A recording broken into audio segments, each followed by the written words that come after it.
On a commencé en regardant une vidéo du projet open source Precious Plastic qui expliquait comment fabriquer des machines de plasturgie en DIY, donc low-tech. On n'arrivait pas trop à trouver notre business model et souvent on nous demandait hey, est-ce que vous faites des plaques? Est-ce qu'on peut injecter des plaques? Et on s'est dit en fait on pourrait. Le caractère innovant, c'est au lieu de partir de possibilités technologiques, en fait on va partir des contraintes de travailler en ville. Donc travailler en ville, ça veut dire que naturellement le low-tech ça s'impose, c'est-à-dire qu'on ne va pas avoir la place de mettre une ligne complète, donc on va travailler avec des techniques simples. Et nous on fait le choix de partir sur de la compression. Ça va nous permettre de travailler avec des plastiques de qualité beaucoup plus basse. L'objectif principal derrière notre approche, ça reste d'être capable de traiter des gisements difficiles. Donc par exemple des petits gisements, des gisements mal conditionnés, des gisements avec du mélange de couleurs, avec du mélange de viscosité, du mélange de qualité. Pour nous c'est correct, on peut travailler avec ça.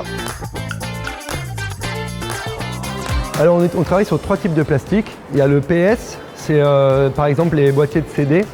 C'est très dur, ça donne un super résultat marbré, quasiment comme du verre. Sinon, on travaille de polyéthylène qui peut se trouver en haute densité ou basse densité. Ça, c'est tout ce qui est bouchon de bouteille, par exemple. Et encore plus souple et plus visqueux, c'est le LDPE, c'est tout ce qui est sac plastique. Et donc ça nous donne des plaques souples. On peut les contraindre, on peut leur donner une forme sans devoir les thermoformer. Il y a des multitudes de choses à faire. Ça a les propriétés, on va dire, les fonctionnalités du bois. Mais contrairement au bois, vous pouvez faire une table d'extérieur. Vous pouvez mettre ça 10 ans dans votre jardin, été comme hiver, ça ne bougera pas. Maintenant, notre panneau, il a une identité visuelle qui est évidente et quand on le montre à un architecte, c'est clair, c'est du recyclé et il voit la valeur qu'il y a là-dedans. Ça, c'est quelque chose qui était difficile il y a 5 ans, qu'il fallait défendre et maintenant qui est évident.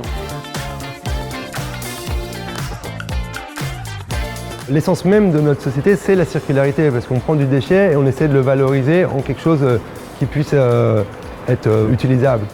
On fait du recyclé et on fait aussi du recyclable.